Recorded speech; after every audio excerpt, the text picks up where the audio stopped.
que nos hicimos la pregunta, ¿estas investigaciones en un momento determinado tuvieron algún impacto en el hospital?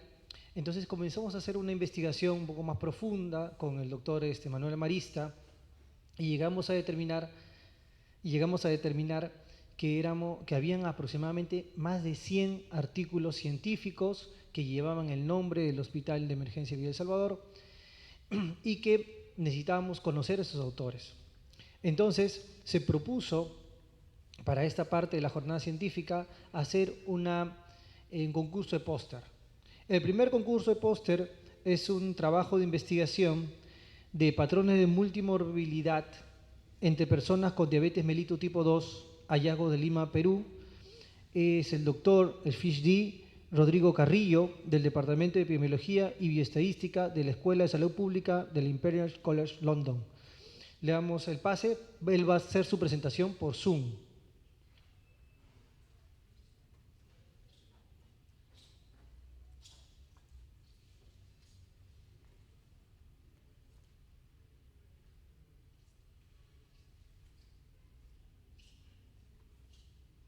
Mientras que nos conectamos con el doctor, le explico cómo es la característica de esta parte.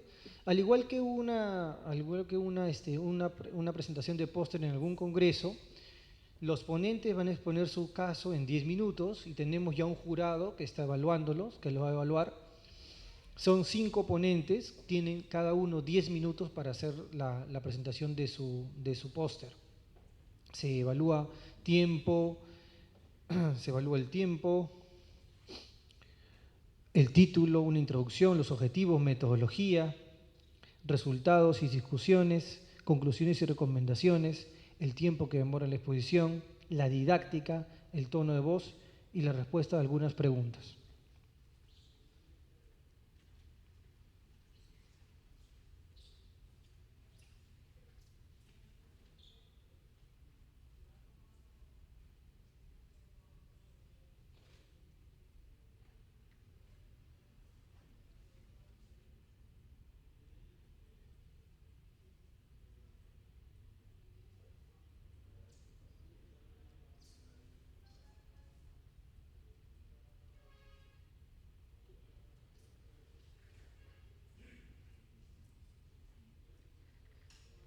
Bien, le vamos a dar el pase al doctor Rodrigo, quien en este momento se encuentra en Estados Unidos y está conectado vía Zoom.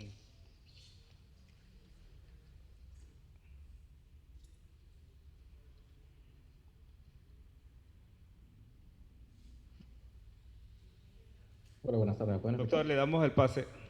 Adelante. ¿Cómo están? Buenas tardes, gracias. Gracias por la atención. Eh, en unos 10 minutos, rápidamente, vamos a compartir los resultados de este estudio que realizamos hace un par de años con colegas del hospital. Esta es la publicación del 2020 con dos profesionales del hospital que tiene que ver con diabetes y multimorbilidad. Como vamos a ver más adelante, vimos dos objetivos específicamente. En la agenda para ahora rápidamente son las motivaciones, métodos, resultados y conclusiones, y no hay mayor conflicto de interés por la presentación. Gracias por la invitación, para compartir esos resultados. Ya nacional y globalmente hay un gran interés por estudiar enfermedades crónicas en su conjunto y no de manera aislada. Y en la literatura esto recibe varios nombres y el más común en los últimos 5, 7, 10 años es multimorbilidad. Y la lógica para estudiar las condiciones de manera conjunta o agregada, definida como dos, tres o más enfermedades crónicas no transmisibles dentro de la misma persona, es porque estos conjuntos van a presentar riesgos distintos y mayor carga de enfermedad en comparación a personas que solo van a tener una enfermedad crónica. También permite analizar patrones para ofrecer nuevos servicios y atenciones a pacientes en temas de prevención primaria y secundaria y para conocer desenlaces que pueden ser únicos o diferentes en términos de frecuencia para personas con varias enfermedades crónicas versus personas con una sola enfermedad crónica. El estudio de la multimorbilidad, que por más que está definido como dos o más enfermedades crónicas dentro de la misma persona, también permite descubrir, entre comillas, nuevos agrupamientos o frecuencias. Es decir, en algunas poblaciones puede ser altamente frecuente diabetes con hipertensión, en otras puede ser un poco menos frecuente diabetes y tuberculosis, pero en otras poblaciones diabetes y tuberculosis probablemente sea muy, muy, muy raro.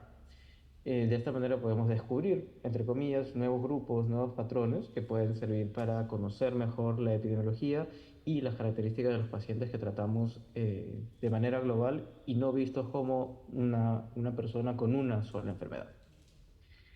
4 puntos muy importantes para entender la metodología que hicimos. En primer lugar, trabajamos con las historias clínicas que estaban disponibles entre 2016 hasta diciembre del 2021.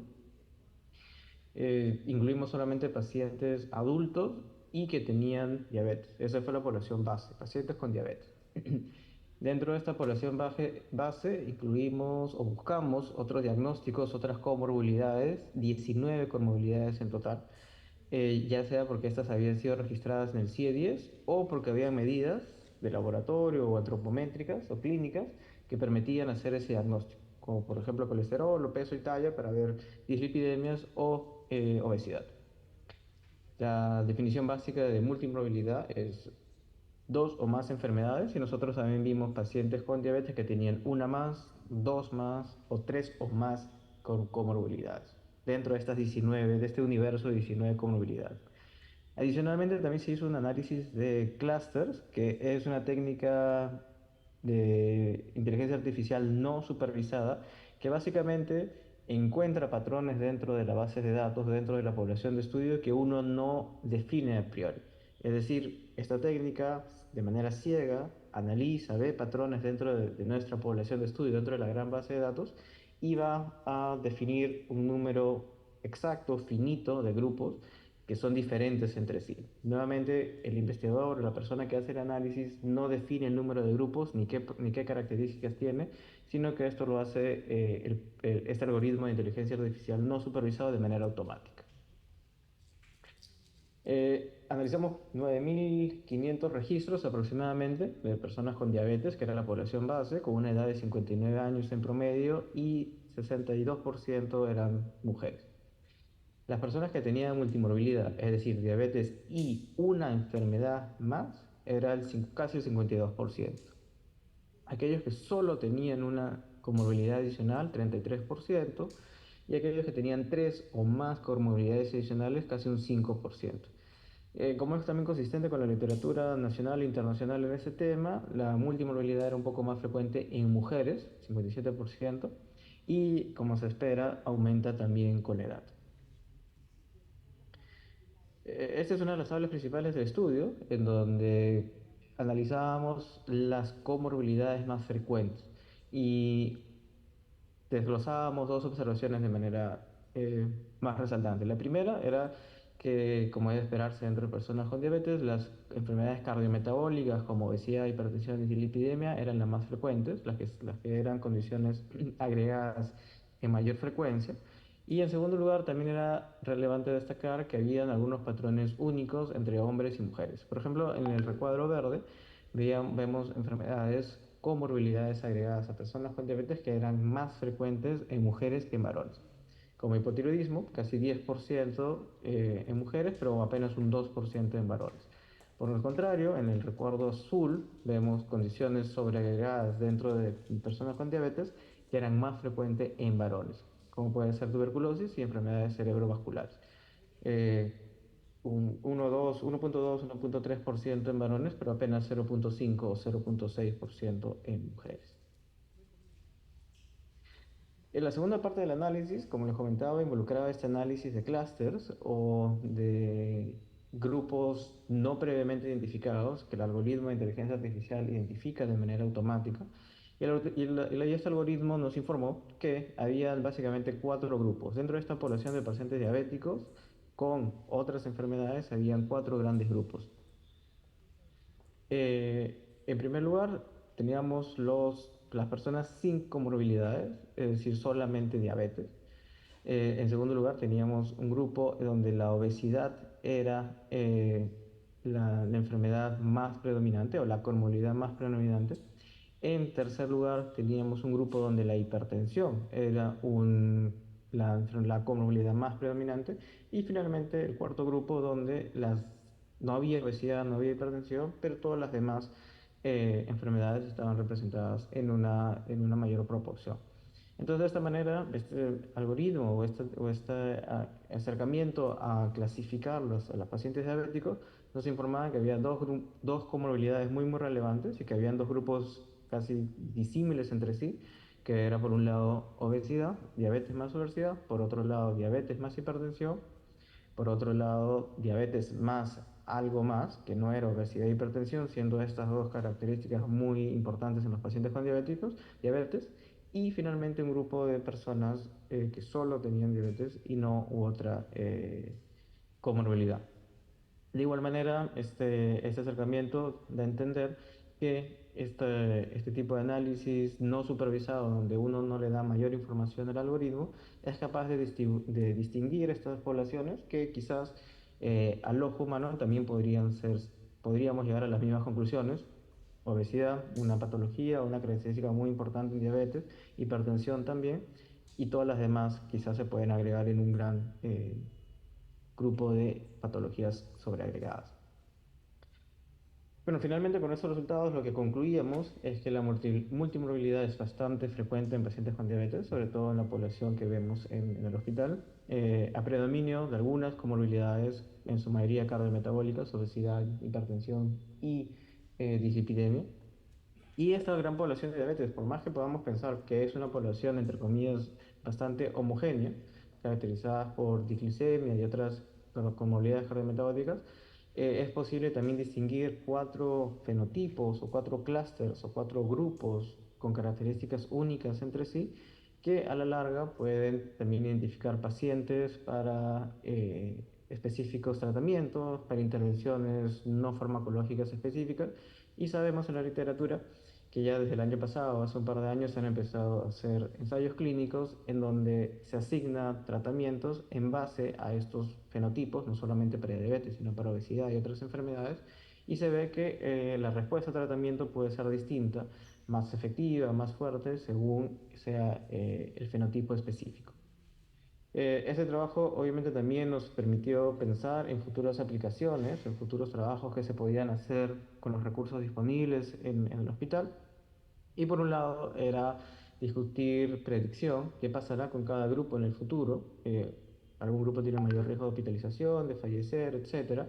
También anticiparse, una predicción anticipada, es decir, aquellos pacientes que son diagnosticados con diabetes hoy día, a qué grupo pertenecerán en los 2 años siguientes, en los 5 años siguientes, y por lo tanto cuáles son las medidas preventivas para que ello no ocurra.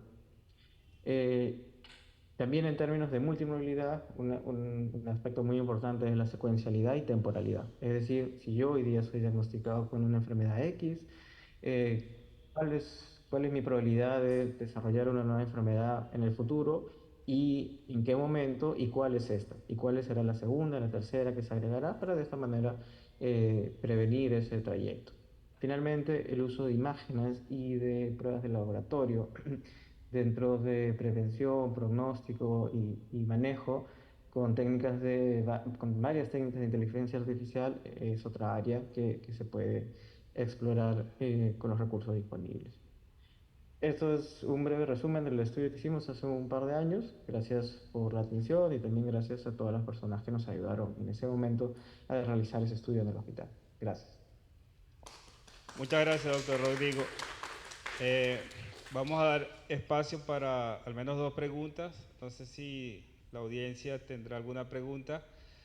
De mi parte, yo sí desearía hacerle una consulta. Si bien Sí, por favor. hoy en la actualidad el uso de las IA es fundamental por el impacto que tiene a la hora de definir estrategias, ¿no?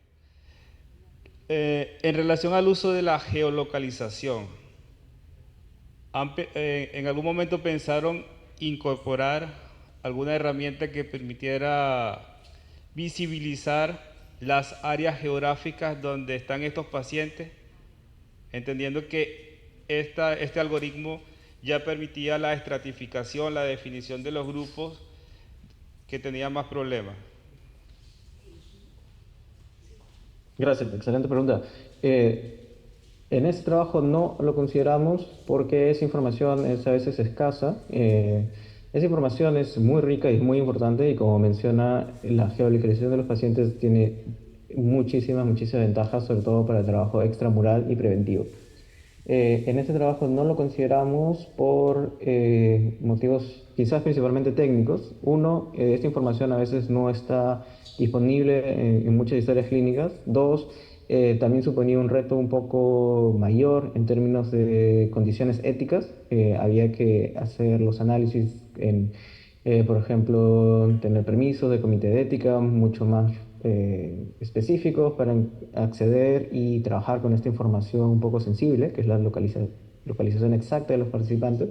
Y en tercer lugar, en nuestro contexto, lamentablemente, aún la información geolocalizada es difícil de manejar porque a veces tenemos direcciones exactas, otras veces tenemos direcciones no exactas o no todas las direcciones están lotizadas, etcétera.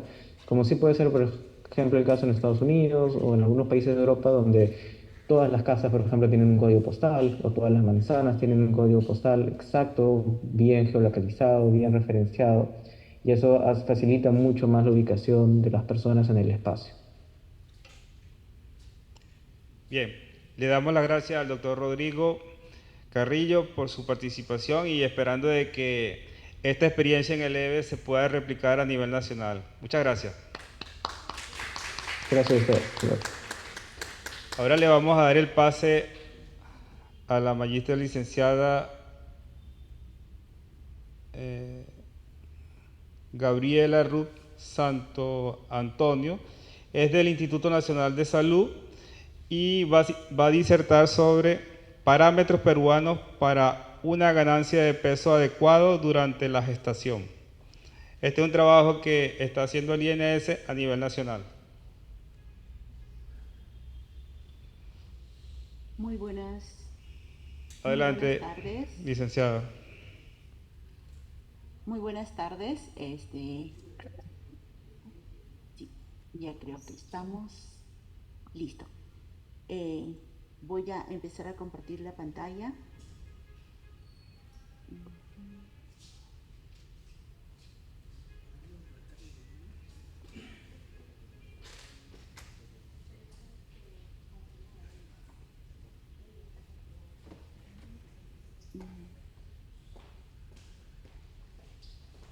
Listo. ¿Se puede ver la presentación? Perfecto.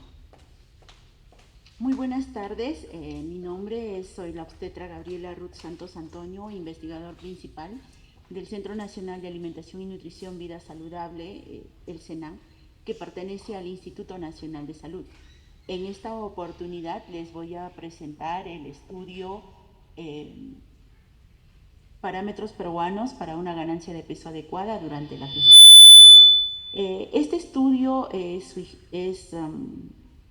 uno que se está desarrollando a nivel nacional.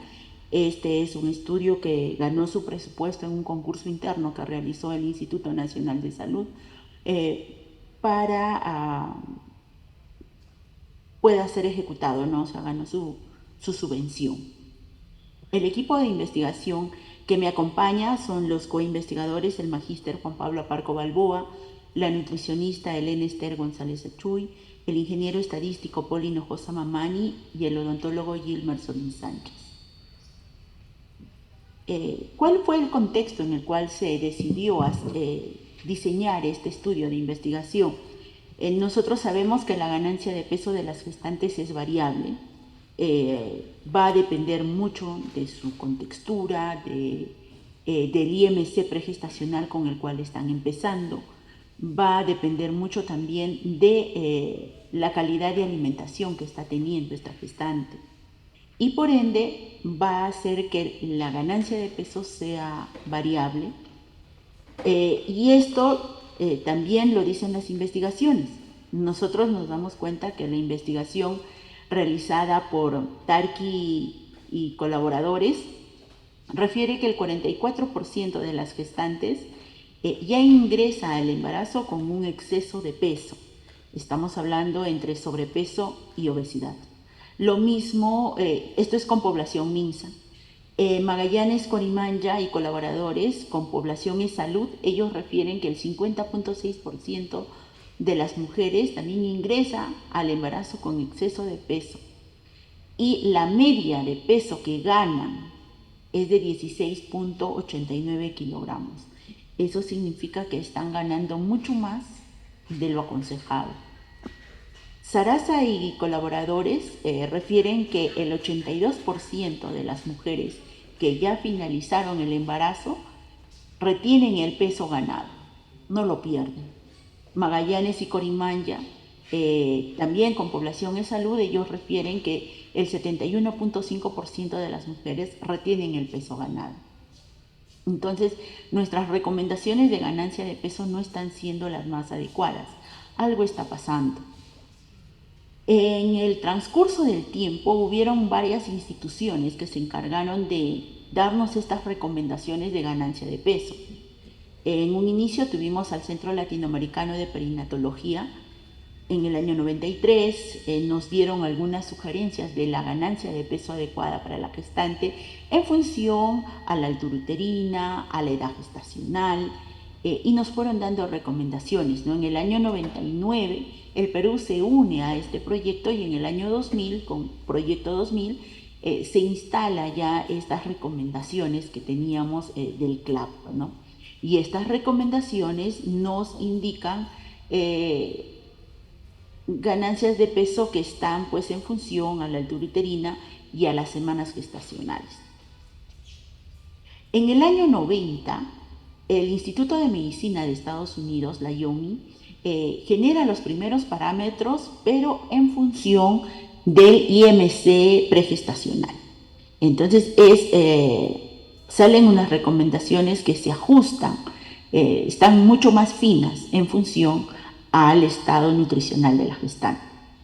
En Latinoamérica, Rosso Mardones en el año 95 genera un estudio de investigación en Chile con mujeres chilenas porque se da cuenta de que las recomendaciones que daba el IOMI eran pues para mujeres americanas que no se cuadraban esas recomendaciones para las mujeres latinas que eran mucho más bajas, ¿sí?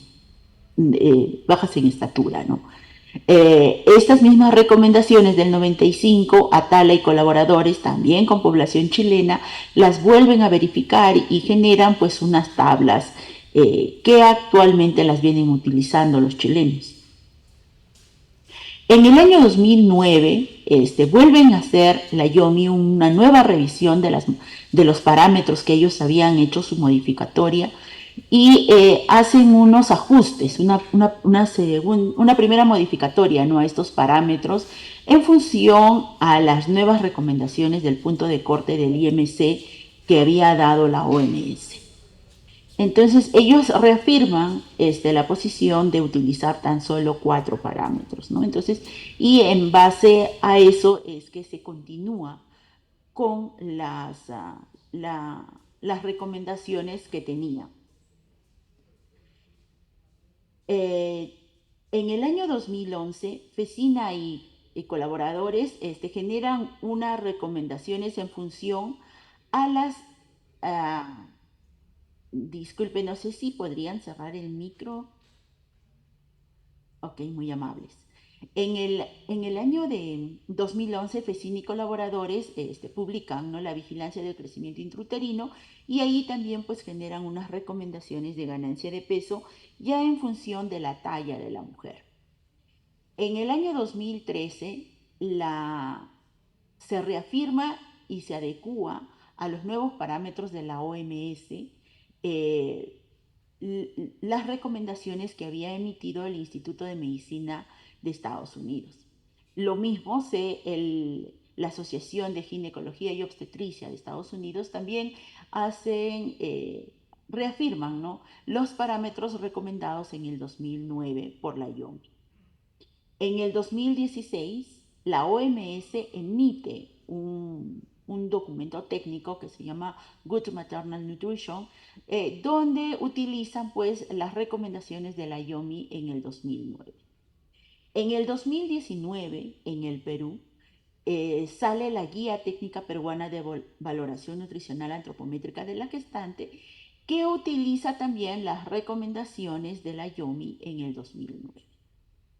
Entonces, pero hay que tener en cuenta que estas recomendaciones fueron hechas en función de mujeres americanas. ¿Bien? La mayoría de los países en el mundo ha tomado como punto de referencia estas recomendaciones del Instituto de Medicina de Estados Unidos, de la IOMI, la del 2009, donde hicieron algunas modificaciones. Esta es la que han tomado como punto base para generar sus guías de recomendaciones de ganancia de peso de las gestantes.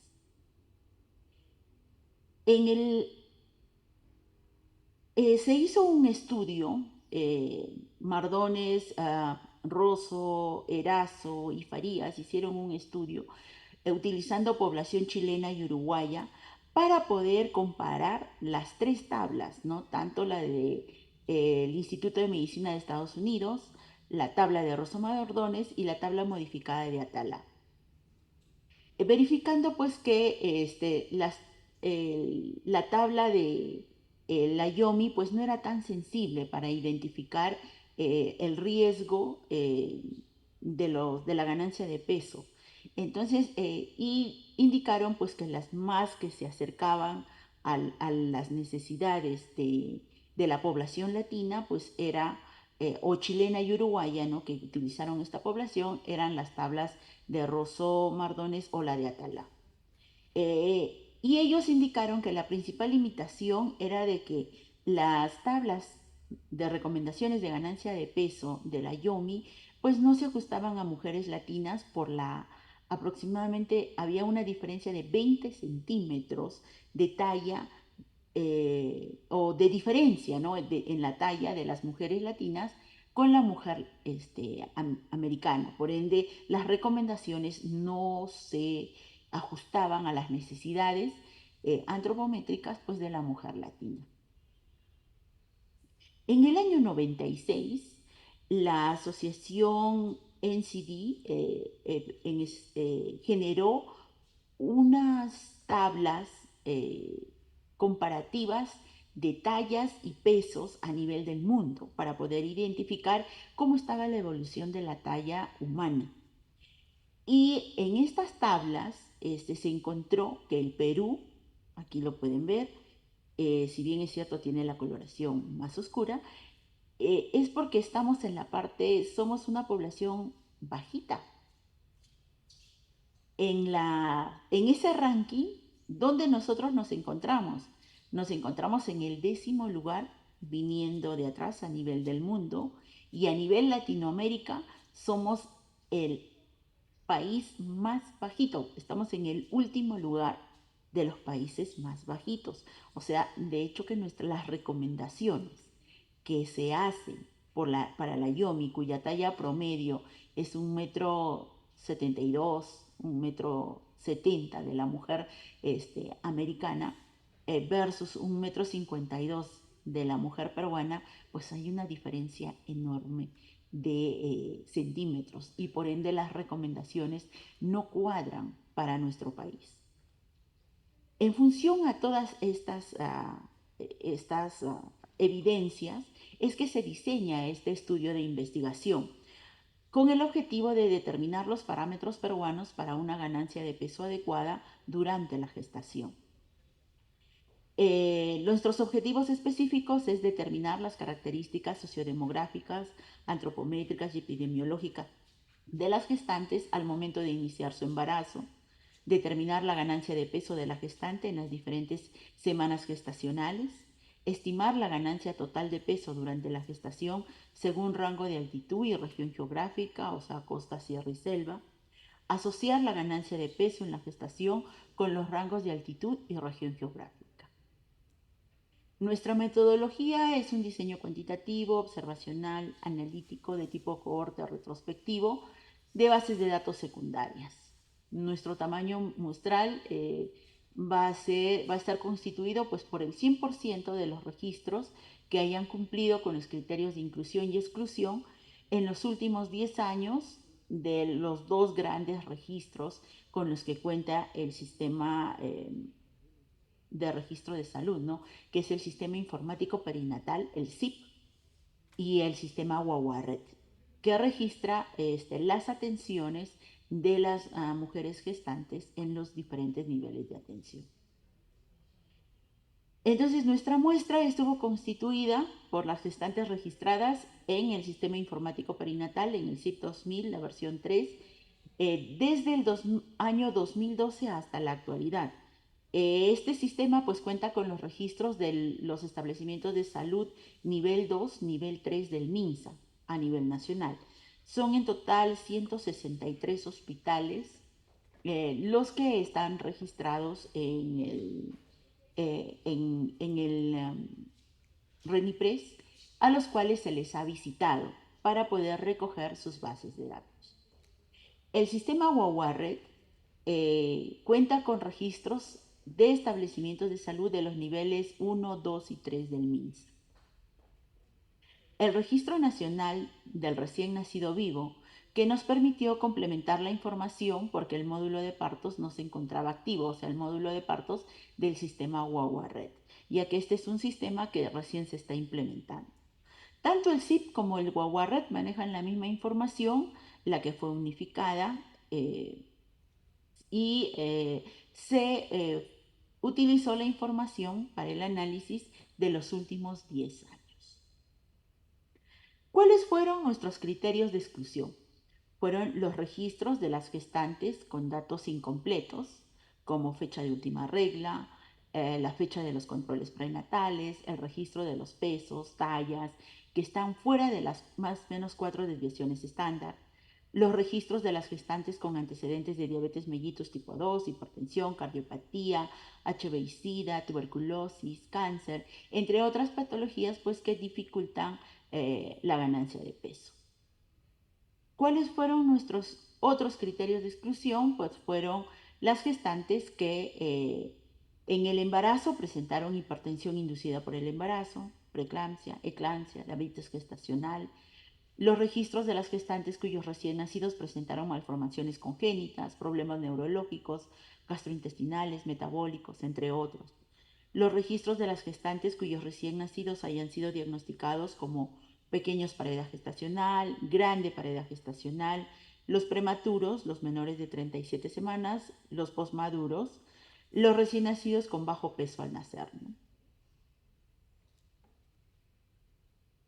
Nuestros criterios de inclusión fueron todos los registros de las gestantes cuyo parto se dio entre el 1 de enero del 2012 y el 31 de diciembre del 2022. Todas las gestantes con un feto único. Todos los registros de gestantes que terminaron con un recién nacido vivo. Todos los registros de las gestantes cuyo rango etario está comprendido entre los 18 y 45 años. Todos los registros de las gestantes que llegaron a su primer control prenatal antes de las 14 semanas de gestación y todos los registros de las gestantes que tengan más de 6 controles prenatales. De todos nuestros criterios, estos últimos dos son los que han limitado que la gran mayoría de los registros ingresen al análisis del estudio. ¿Cuáles fueron nuestras variables de exposición o de ganancia de peso? ¿No? Para la variable de exposición, ganancia de peso gestacional, utilizamos peso pregestacional, talla pregestacional, el IMC pregestacional, la edad gestacional y la ganancia de peso en cada control prenatal. Las variables que controlamos para los diferentes modelos con los cuales se hicieron las curvas o los parámetros fue edad, nivel educativo, paridad, estado civil, inicio de los controles prenatales, número de controles prenatales, el tipo de parto, la altitud y el sexo del recién nacido. Nosotros buscábamos generar o estamos encontrando la generación de este tipo de curvas, ¿no? Este es el modelo referencial de la construcción que esperamos, ¿no? De los diferentes modelos. Para determinar cuál es la curva de ganancia de peso que se ajuste. Este es un modelo de la curva que está publicada en las guías del 2009 de las recomendaciones de la IOMI. Entonces nosotros buscamos generar curvas similares, pero con información de la población peruana. ¿Cuánto hemos recuperado de la información? Del CIP contamos con información de hasta 800.000 registros, según coloración, de Lima, Junín, La Libertad. Y va bajando la cantidad de registros hasta sin datos, que es Madre de Dios, Amazonas y Tumbes. Ica y Moquegua tienen poca cantidad de registros, ya que sus hospitales pues han tenido muchos problemas para poder salvaguardar su información, ¿no? Entonces, y dependiendo de la coloración que ustedes están viendo, es la cantidad de registros que se han recuperado por departamento. En los registros de Wawaret tenemos que el mayor bloque de información está en Lima, sigue Junín, Ica, Piura, va bajando Cajamarca, Huánuco, Arequipa y así por el estilo, siendo San Martín la última región que está en implementación y tiene una poca cantidad de registros recuperados a nivel de Wawaret. Bueno, eso es lo que les podemos socializar hasta el momento. Actualmente el estudio se encuentra en la generación de los modelos. Estamos utilizando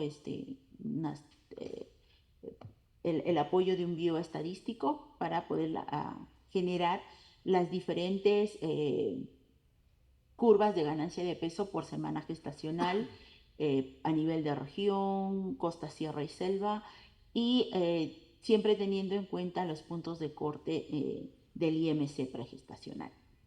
Bien, eso es todo lo que les podemos comentar, sin antes agradecer al Hospital de Villa El Salvador, de Emergencias de Villa El Salvador, quienes nos brindaron también todas las facilidades para poder acceder a la información contenida, ¿no?, en sus sistemas de registro del hospital. Muchísimas gracias. Muchísimas gracias, Si licenciada tuvieran alguna Ruth. pregunta o consulta, No quisiera estamos reunidos a responder.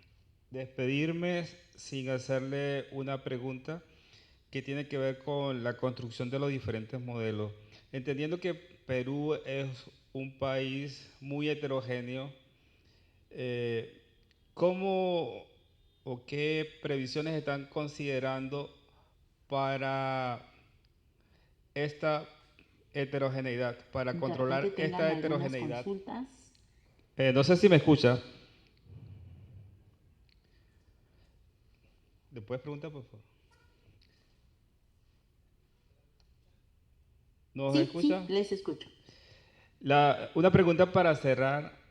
Desde el punto de vista estadístico, ¿cómo están o qué tienen previsto para controlar la heterogeneidad que existe en el país? Como usted lo mencionó, tenemos la costa, la sierra y la selva, y cada departamento en sí es heterogéneo. Hay diferencias notables.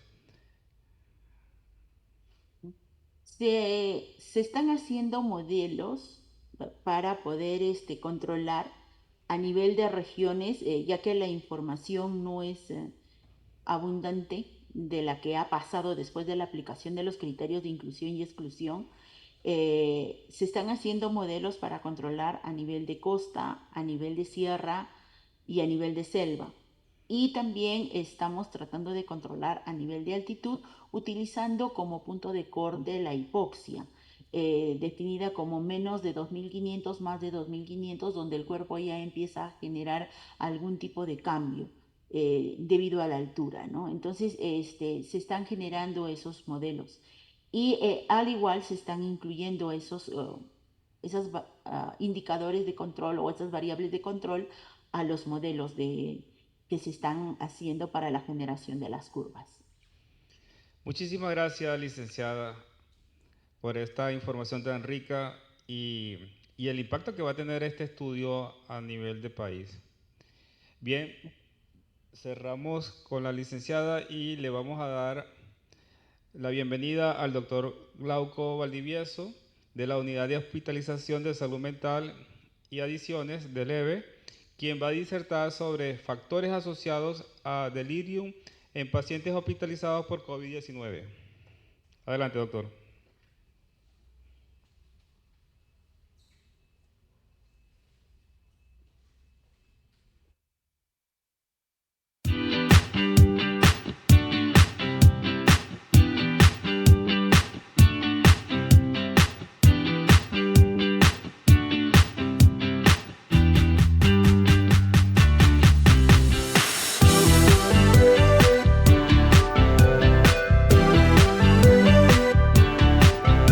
Señora Juana, ¿qué le parece esta iniciativa del hospital itinerante? Gran cosa, cuánto, de verdad, nos evita el trajín para ir hasta allá al hospital y las horas, sobre todo.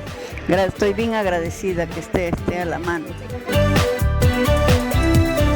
Muchísimas gracias. Esta es una hermosa campaña que por primera vez lo están haciendo aquí en el grupo.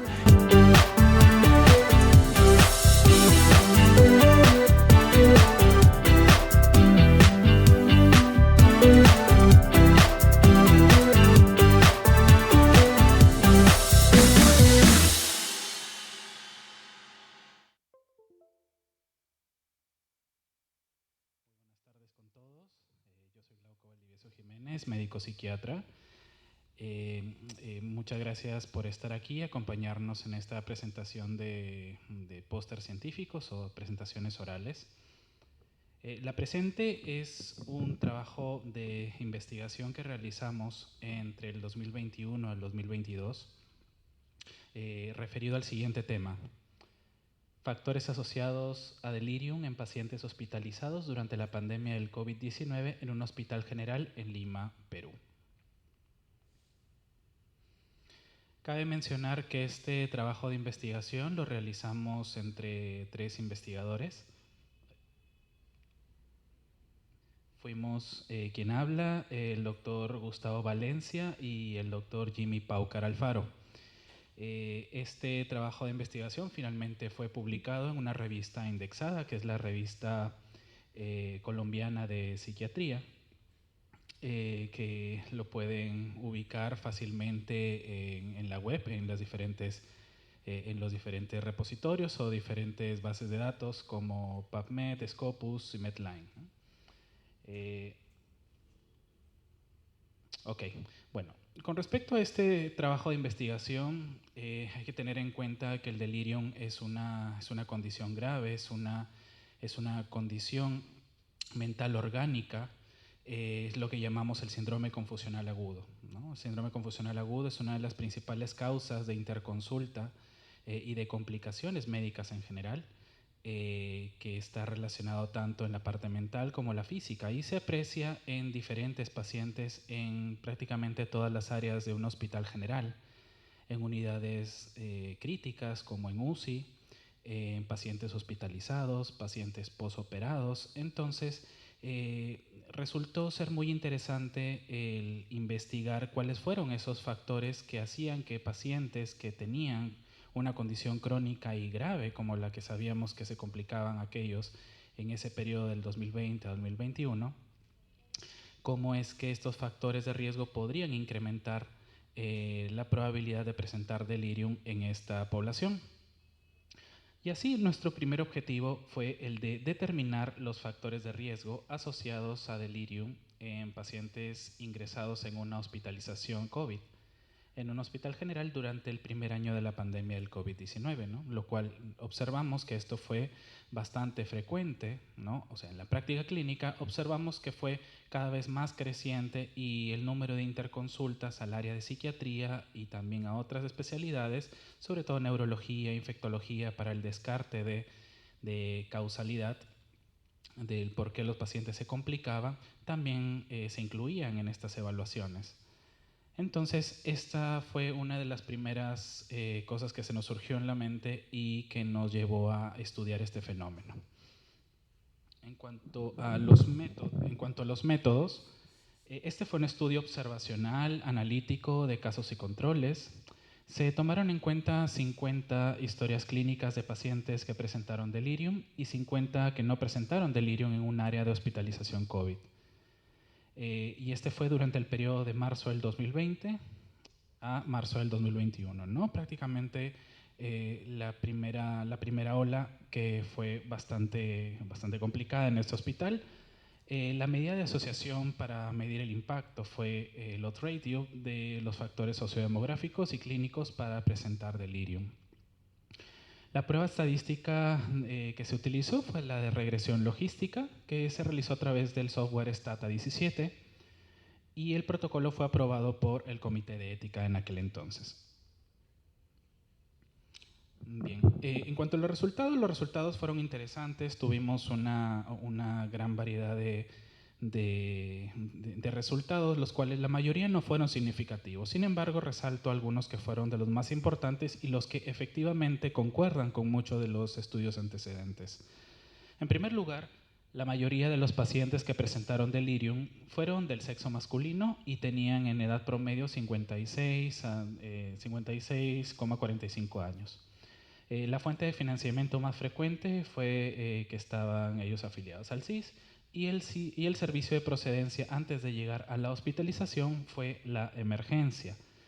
Sin embargo, estas variables no fueron significativas, a pesar de que en la práctica se observa que esto es bastante frecuente. Por otro lado, en cuanto a las variables, a otras variables, ¿no?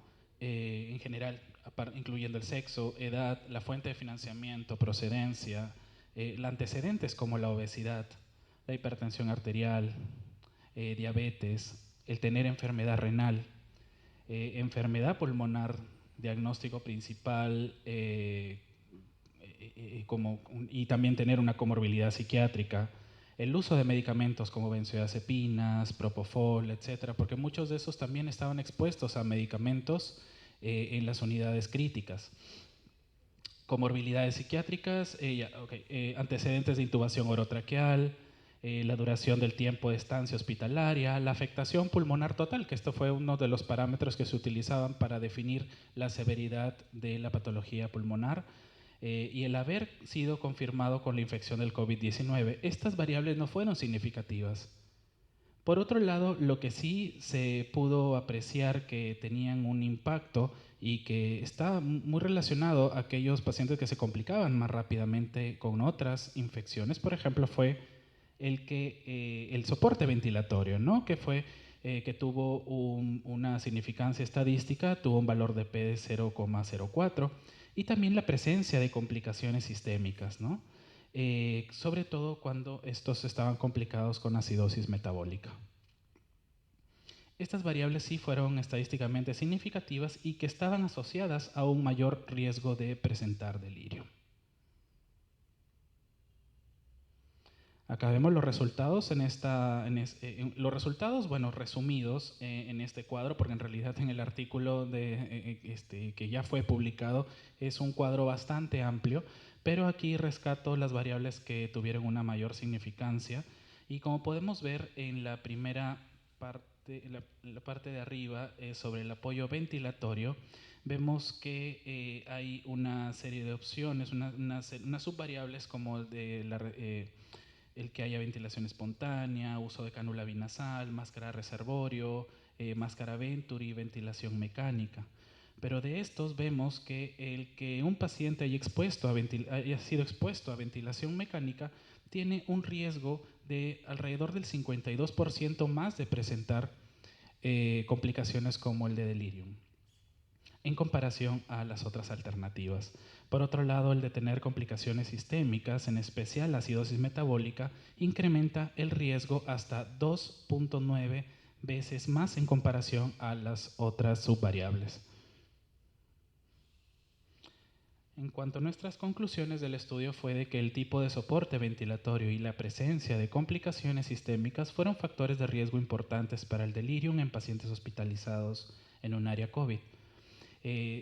Se requieren de más estudios en este campo, sobre todo para la época en la que fue realizado este estudio, porque no habían aquellos suficientes que hayan evaluado cuál era el impacto de los diferentes factores de riesgo y también factores protectores para aquellos que estaban hospitalizados por COVID-19, ya que las complicaciones en aquel entonces, sobre todo el de acceder y de evaluar prospectivamente incluso a estos pacientes, fue difícil, pero conforme han pasado los años, Han pasado 2 años desde aquel entonces donde fue publicado el estudio. Se ha tenido ya un incremento considerable en cuanto a evidencia sobre estos hallazgos de presencia de delirium en pacientes hospitalizados, no solamente con COVID, sino en complicaciones respiratorias en general. Si desean también ampliar un poco con referencias acerca de lo que se tomó en cuenta para este estudio, pueden utilizar el código QR que se encuentra aquí. Y bueno, eso sería todo. Muchas gracias.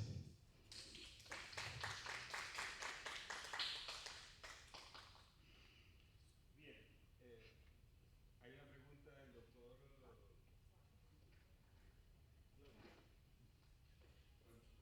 Primero, agradecer y felicitar por el estudio, porque me parece realmente interesante, sobre todo habiendo sido, digamos, el foco el estudio de los pacientes con COVID.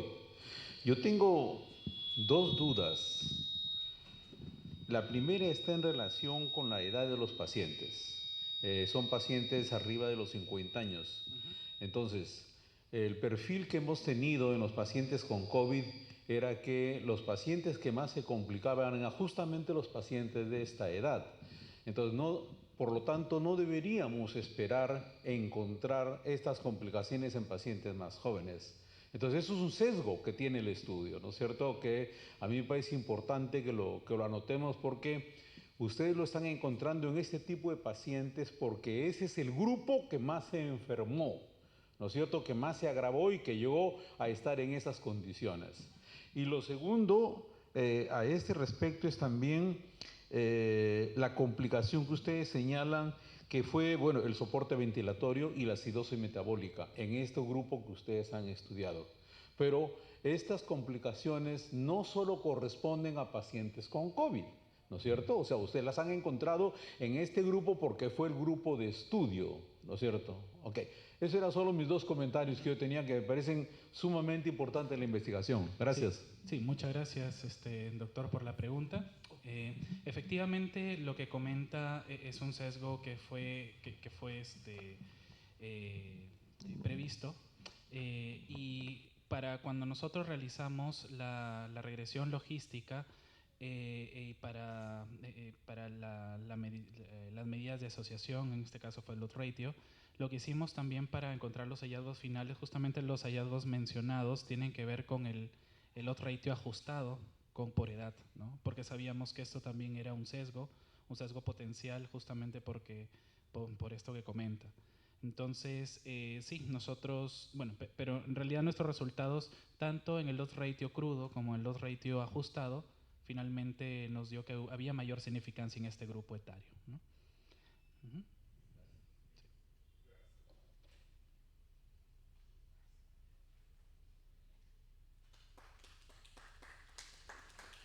Muchísimas gracias, doctor Glauco.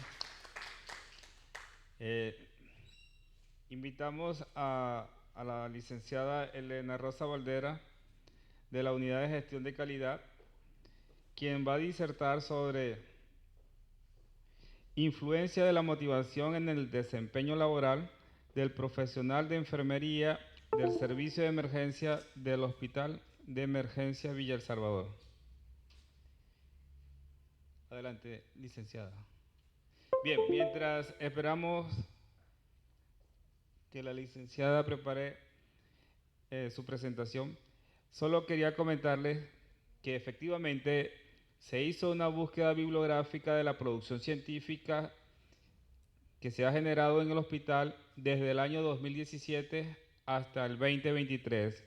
Y en el hospital se han desarrollado alrededor de 101 o más tesis que son de bachiller, de especialidad, de maestría, en diferentes áreas. Se pudiera decir que en todas las áreas. Y a nivel de publicaciones científicas en revistas indexadas, tenemos 17 publicaciones de profesionales que han laborado en diferentes momentos dentro del hospital.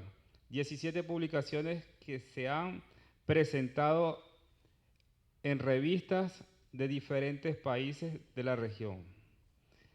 El año pasado se logró evaluar a través del Comité de Ética 48 proyectos, de los cuales se aprobaron 24. Este año hemos evaluado 25 proyectos. Es decir, hay una producción científica y tiene valor. Debemos seguir adelante. Bien, le doy el pase a la licenciada.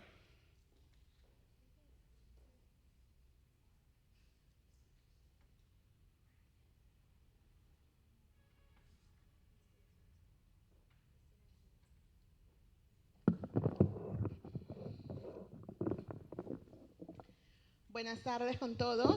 Quien les saluda es la licenciada Rosa Valdera. Yo trabajo en la Unidad de Gestión de Calidad, ya muchos me conocen. La presente investigación que les voy a mostrar es una investigación que se realizó en el 2018 con la finalidad de obtener mi grado de maestría en gestión de los servicios de la salud.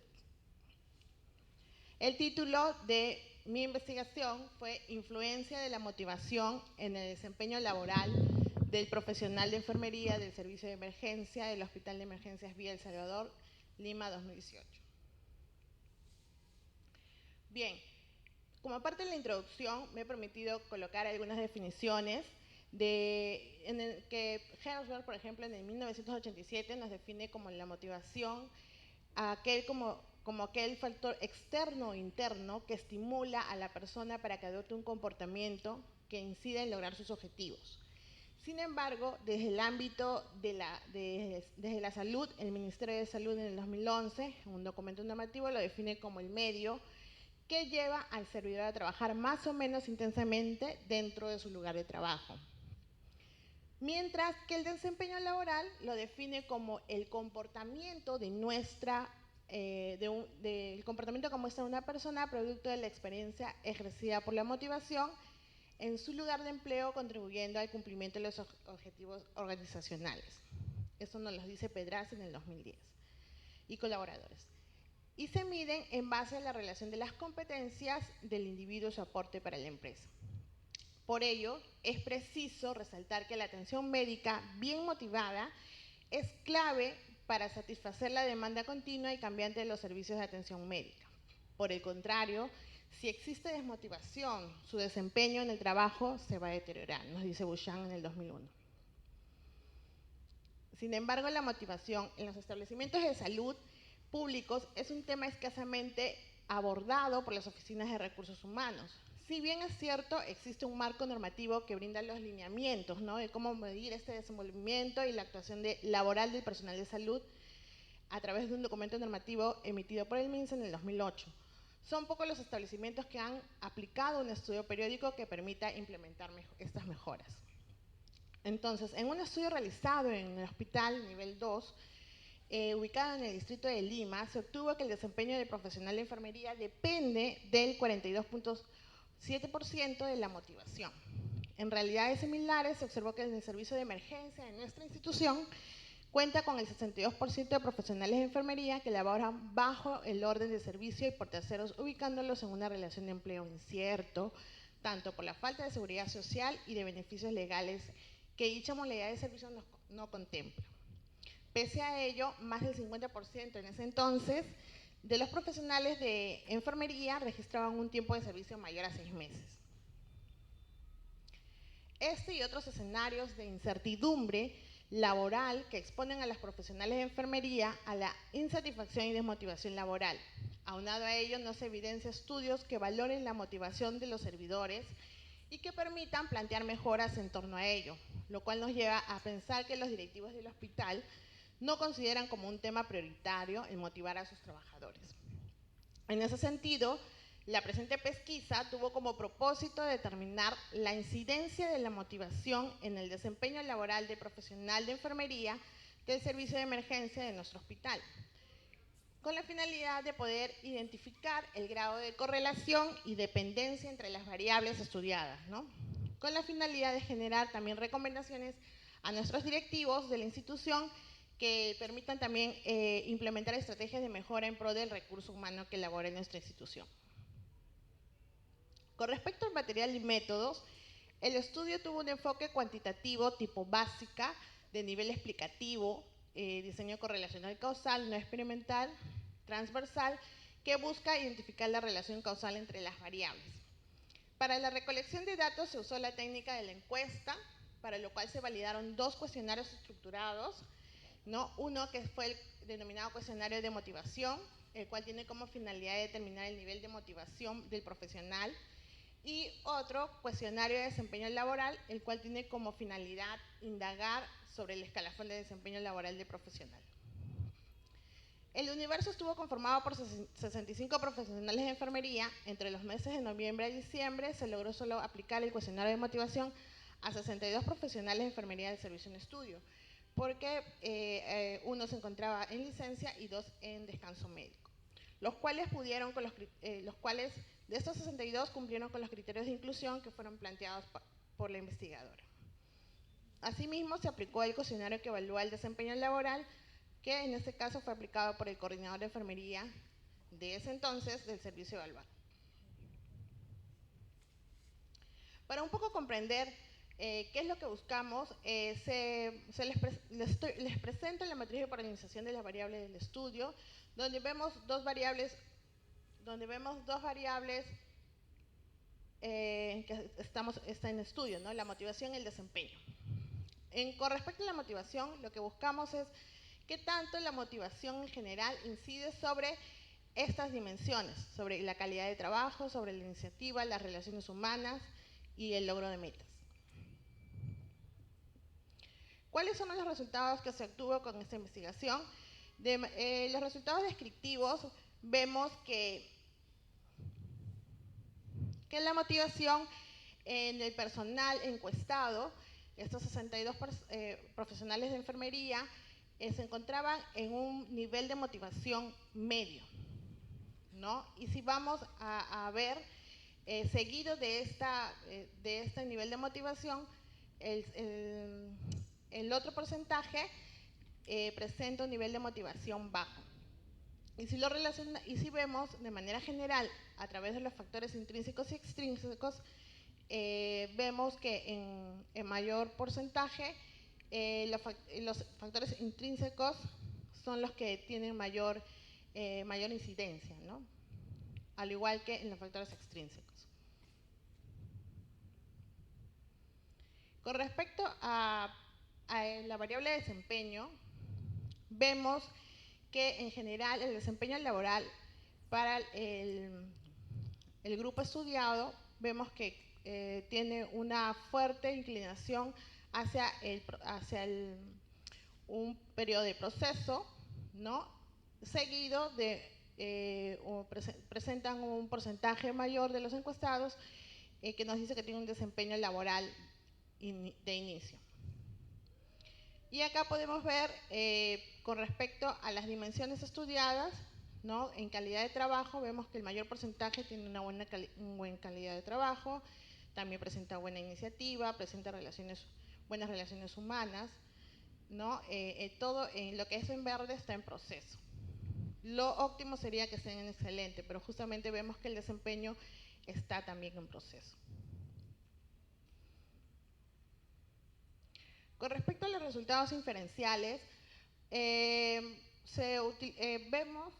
podemos observar aquí, y con respecto al chi cuadrado encontramos un valor con significancia menor a 0.05%, a 0.05, ¿no? Lo que nos demuestra que estamos aceptando la hipótesis alterna, es decir, que existe incidencia directa y significativa de la motivación en el desempeño laboral del profesional de enfermería.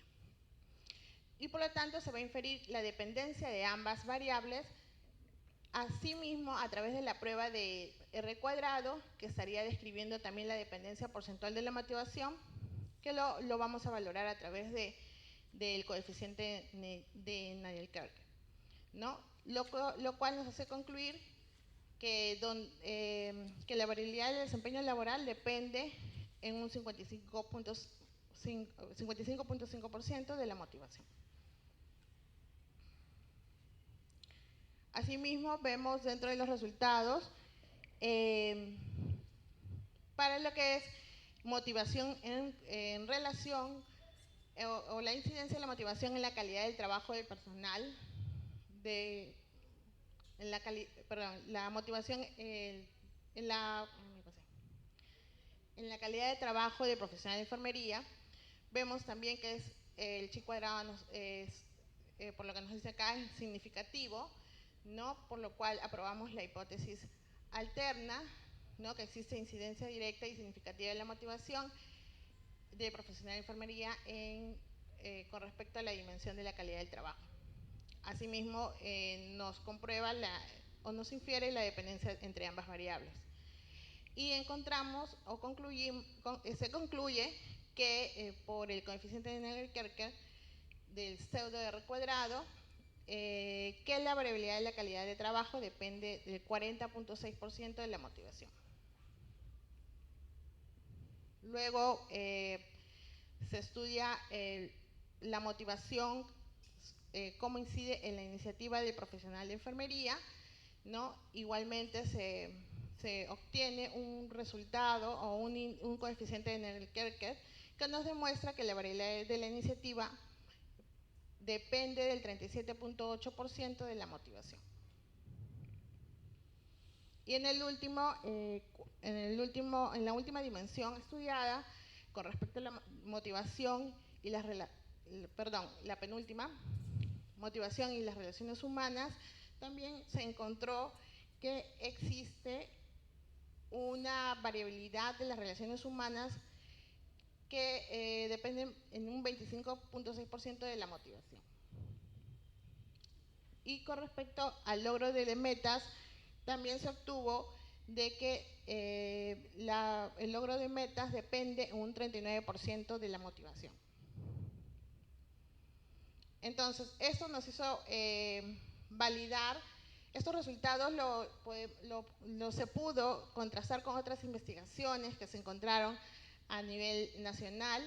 La más cercana fue la de Campos, en donde ella encontró también unos resultados parecidos a la presente investigación, donde se observa que en el caso de la variable independiente, que es la motivación, el 60% de los profesionales investigados se encuentran en una tendencia de la motivación media, ¿no? Que es, para nosotros, también se encuentra en una valoración media, ¿no?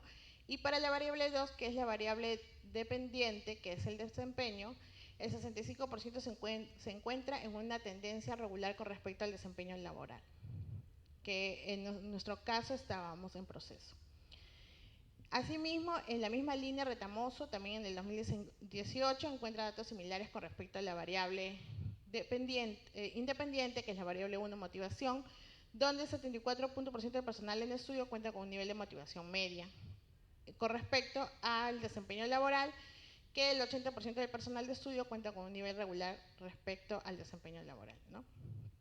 Esta similitud, en consecuencia, para ambas investigaciones, se tomó instituciones del mismo nivel de atención y grupos ocupacionales con características similares, ¿no? Que nos ha permitido poder contrastar los resultados que hemos obtenido de esta investigación con las posteriores investigaciones que hemos ido revisando.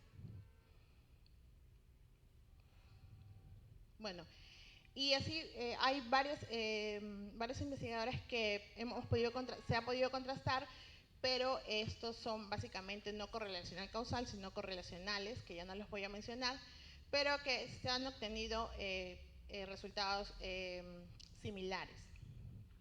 Y podemos, ya para concluir la discusión, en base a estos resultados, esta investigación concluye que es importante que las instituciones conozcan cuáles son los factores que motivan al personal de salud para mejorar su desempeño laboral y de esta manera poder cumplir con el éxito y logro de los objetivos institucionales, que finalmente se presenta en la atención que brinda el profesional al usuario en salud.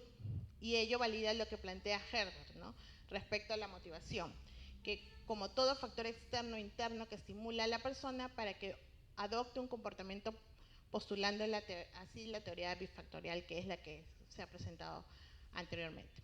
Por ello, se debe considerar que es trascendente que se motive al personal de salud para que puedan sentirse satisfechos y poder cumplir con sus objetivos, no solo personales, sino también institucionales.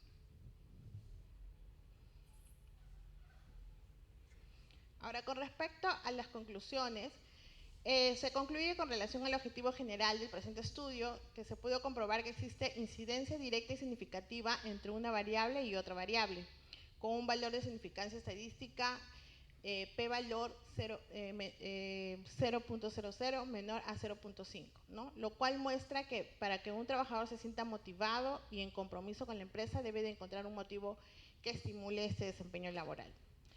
Como segunda conclusión, con relación al objetivo específico, se puede obtener que la incidencia de la motivación en la calidad de trabajo del profesional de enfermería en la institución evaluada, se observa que existe también una incidencia directa y significativa, lo cual demuestra que cuando el empleado entra en desmotivación se ve afectado su rendimiento y por ende la calidad de trabajo que realiza.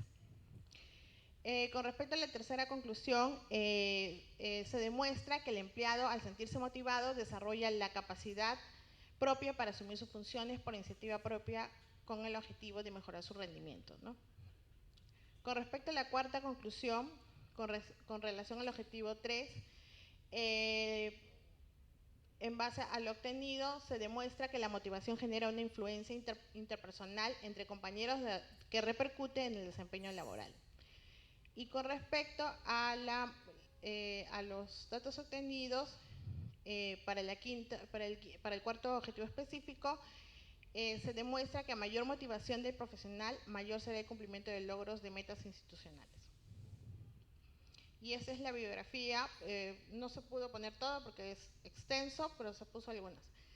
Y bueno, aquí les dejo el URL donde pueden visitar para poder ampliar más sobre el tema que se les ha presentado.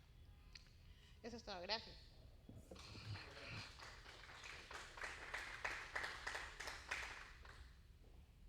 Le damos las gracias a la licenciada Rosa Valdera por su presentación y por razones de tiempo vamos a continuar con las presentaciones que están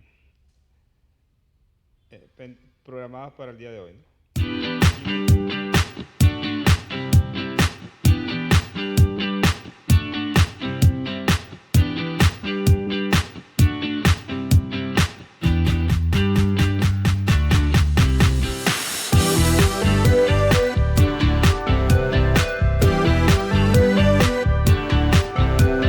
Juana, ¿qué le parece esta iniciativa del hospital itinerante? Gran cosa, cuánto, de verdad nos evita el trajín para ir hasta allá al hospital y las horas sobre todo. Estoy bien agradecida que esté a la mano. Muchísimas gracias, esta es una hermosa campaña que por primera vez lo están haciendo aquí en el grupo.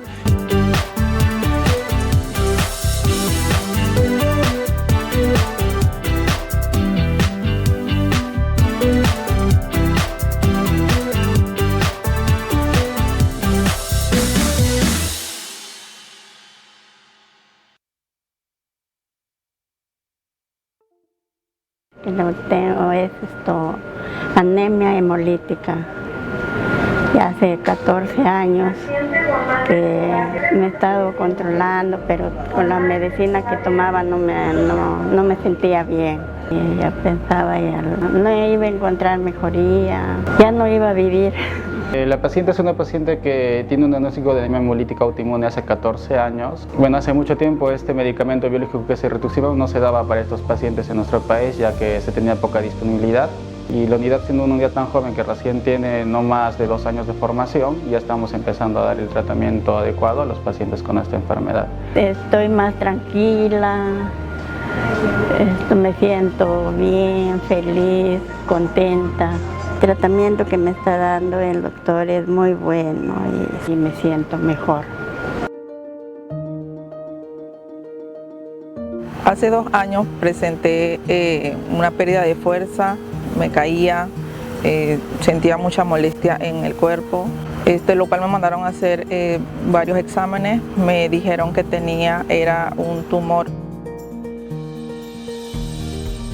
La enfermedad y la patología de columna es el cuadro más frecuente dentro de nuestra consulta externa y de la mayoría de hospitales. Cabe resaltar que en este caso tuvimos la oportunidad de abordar un caso muy distinto de una paciente mujer de 30 años que tenía una alteración en su organismo desde hace casi 2 años. Vino por consulta con debilidad de miembros inferiores de manera muy progresiva en la última parte de la enfermedad. Tenía ya parestesias, disestesias, enfermedad que obviamente le daba un grado de incapacidad a ella, evidenciando una tumoración de la columna cervical. Me internaron acá en el hospital, lo cual duré un mes internada, me operaron. Logramos hacer una intervención de gran complejidad y ella en un periodo. Nuestro hospital es actualmente uno de los más informatizados del país. Contamos con importantes iniciativas como las operaciones nocturnas, nuestro programa de crónicos, nuestras campañas itinerantes y nuestras acciones de humanización. Sin embargo, no somos perfectos. Tenemos muchas necesidades que solucionar y venimos trabajando arduamente para hacerlo, logrando mantener la operatividad de todos nuestros servicios y, sobre todo, dar una atención de calidad a nuestros pacientes durante estos 8 años de funcionamiento. Por ello, te contamos las gestiones que como institución de salud venimos logrando. Soy la supervisora del área de servicio de lavandería. Pues aquí para comentarles que nuestras lavadoras en un tiempo, el año pasado, estuvieron inoperativas. Con el ingreso a la nueva gestión se ha podido trabajar al 100%. Como vemos aquí, el operario están trabajando en cada máquina. La lavadora 1, la lavadora 2 y la lavadora 3, que se encuentran operativos al 100%. Debido al constante uso de nuestros equipos de admisión, algunos de estos han presentado fallos. Sin embargo, gracias al equipo de Tecno debido a que afecta más a población pediátrica, ¿no? Y por otro lado, es causada por una bacteria tipo gram negativa, en este caso de la especie Bartonella henselae, la cual, pues, como sabemos, va a afectar principalmente a niños, también puede haber adultos afectados tal cual, pero se da a través de una mordedura, o en todo caso un arañazo, cabe la expresión, cercano, en este caso un animal doméstico usualmente, ¿no? Como acá el gatito que vemos en la imagen, ¿no? Como les comentaba, es lo que más vemos en el día a día en causas de adenopatía de etiología infecciosa en población pediátrica, y considerar que usualmente el pronóstico es bueno, o sea, no es un paciente que va a quedarse necesariamente hospitalizado por mucho tiempo, ya que la resolución usualmente se da entre 2 a 4 semanas de iniciado el cuadro, ¿no? Siguiente.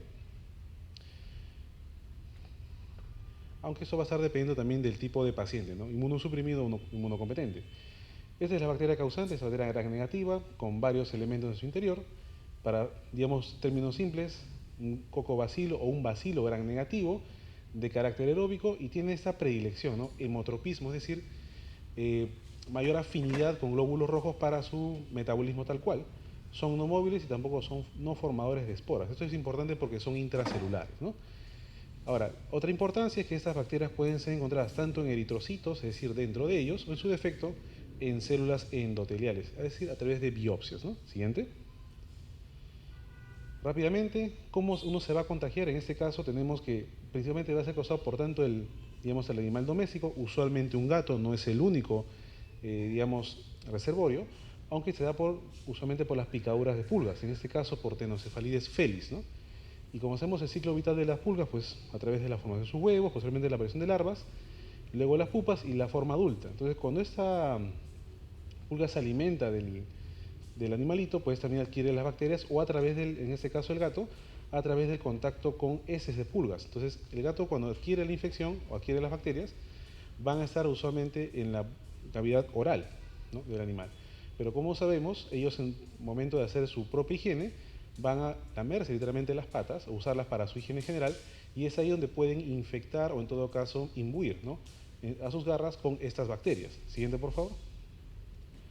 Y pues producto de este evento y durante un contacto con una persona, pues puede ocurrir esto, ¿no? Después de un arañazo, lo que vemos en el día a día en las salas de emergencia pediátrica, ¿no?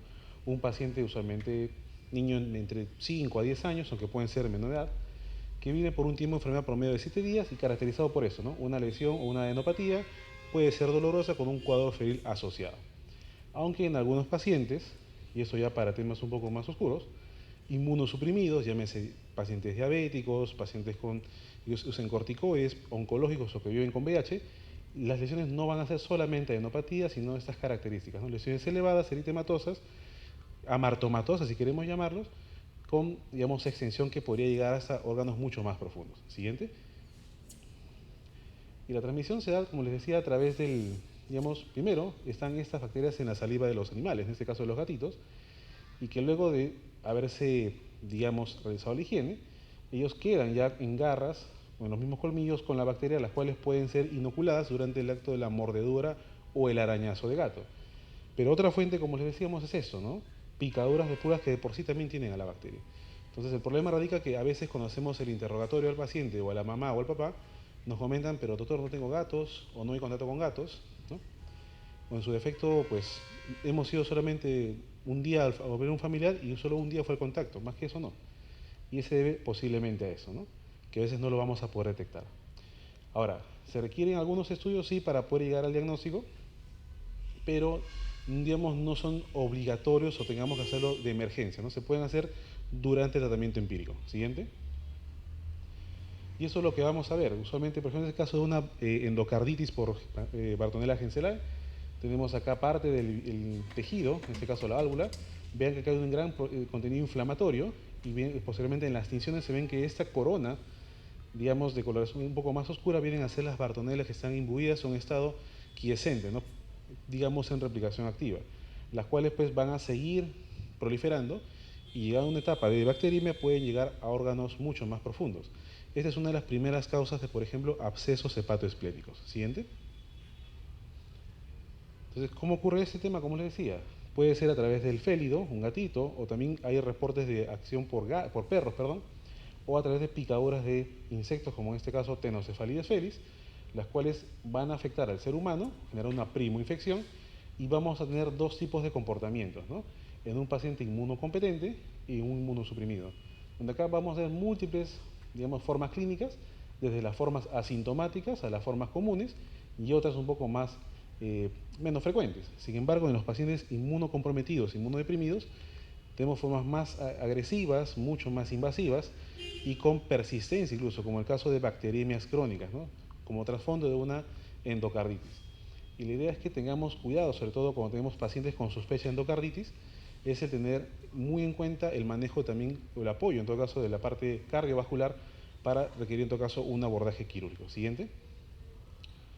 El diagnóstico, digamos que relativamente sencillo, tenemos a la mano, y eso a través del Ministerio de Salud, lo que son serologías o anticuerpos IgG y IgM, principalmente IgM, que dada la positividad de anticuerpos 1 mayor sobre 20, ya podríamos hablar de un caso positivo, aunque también se pueden pedir PCR en tiempo real para esta bacteria, sea en secreción purulenta o sea en el caso en tejidos, ¿no? Por lo tanto, sería importante cuando tengamos un caso de un paciente con sospecha, poder tomar las muestras lo antes posible, aspirados de tejido ganglionar o biopsias para poder hacer el envío a INS y confirmar nuestras sospechas. ¿Existen medios de cultivo enriquecidos? Sí, aunque no son comunes, requieren bastantes procesos para poder llegar a ello, pero tenemos a la mano estos dos primeros que son de forma gratuita a través de las fichas de investigación epidemiológica, ¿no? Siguiente.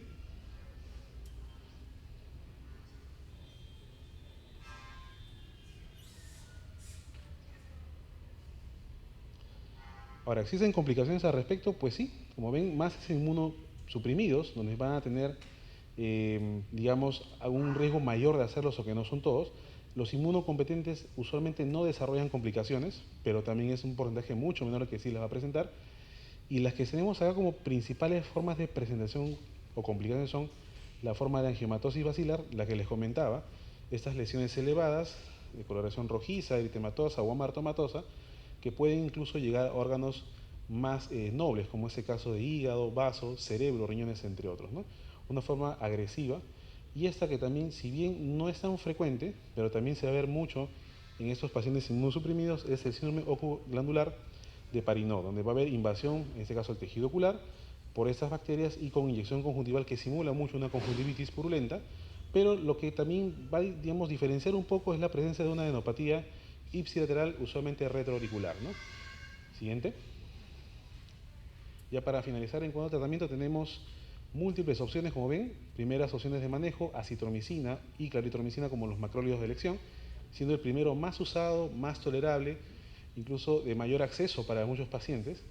Y otras como trimetoprim sulfa también podrían emplearse como segunda línea. Esto ya parte del manejo o el monitoreo de estos casos. Y estas opciones que si bien están en verde, pero no son de rutina, se usan más como coadyuvantes a las primeras dos, y sobre todo rifampicina, ¿no? Que si bien tiene un efecto intracelular, pero se ha visto que la monoterapia muchas veces resulta hasta en fracaso terapéutico, ¿no? Algunos autores sugieren en casos de persistencia de más de 3 o 6 meses de lesiones de este tipo, ¿no? Inflamatorias no dolorosas, se podría optar por uso de corticoides o en su defecto exéresis vía quirúrgica. Siguiente. Y han habido varias evidencias, ¿no? Por ejemplo, es un artículo del año 47, si no me equivoco, donde ya habían reportes de casos, por ejemplo, de formas no frecuentes, en este caso hepatitis granulomatosa justo por enfermedad de arañazo de gato, que parece porque era un síndrome nuevo, ¿no? Ahora es bastante conocido, sobre todo en formas de abscesos hepatoesplénicos. Pero como ven, han venido dándose reportes que esta enfermedad es bastante polifacética, ¿no? Desde formas invasivas hasta formas bastante asintomáticas. Siguiente.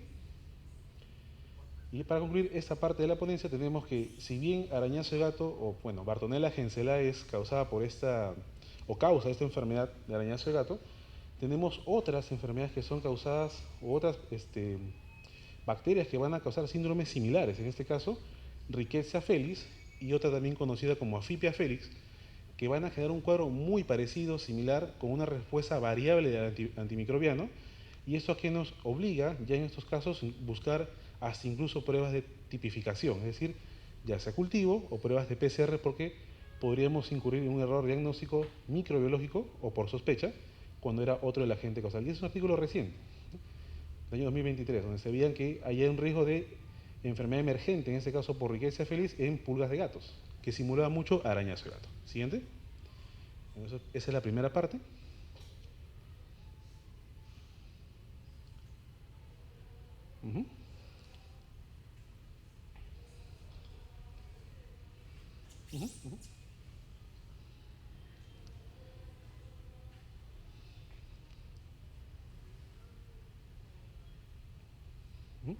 Y bien, para concluir esta parte de la charla, tenemos ya opciones en cuanto a otro tema que vemos en el servicio, como es el tema de resistencia antibiótica, y acá vamos a hablar unos puntos en cuanto a este tema de resistencia, qué opciones tenemos en cuanto al tratamiento, ya que cada día pues tenemos casos con más problemas de tratamiento, ¿no? Siguiente.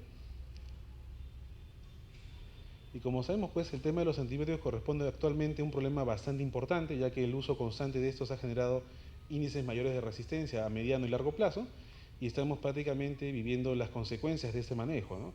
A veces el manejo era tan empírico que podrían usarse 3 hasta 4 antibióticos en forma concomitante, y ahora esto conllevó a que tengamos incremento de la mortalidad, ¿no? Se estima que para el año 2040, 2050, cuadros de sepsis serán una de las primeras causas de mortalidad comparadas al cáncer, ¿no? Y ese es un problema mucho más agudo.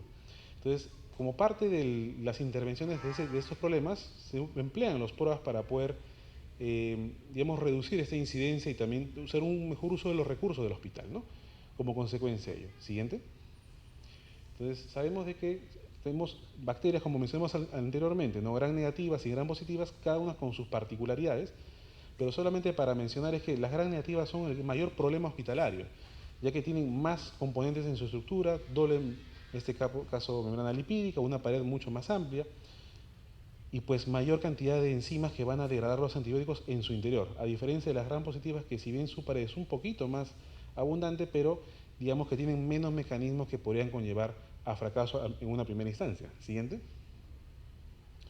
Siguiente.